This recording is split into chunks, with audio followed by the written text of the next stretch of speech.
Сооротуучу Кудай. 22 май.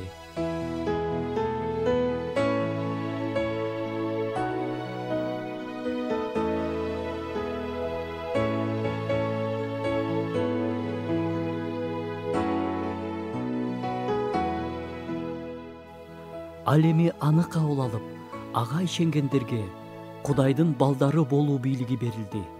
Биз балдарыбызга кандай гана кам көрөбүз. Тили чыгып, сүйлөгөнгө жарай элек деле, ымыркайларыбыздын муктаждыктарын толуктап, аларга кам көрүп, курсактарын тойгузуп, үшүтпөй, оорутпай бакканга аракет кылабыз. Аларга жакшы гана нерселерди бергибиз келет. Чоңоюп калганда деле алар жөнүндө күйпөлөктөп кам көрөбүз.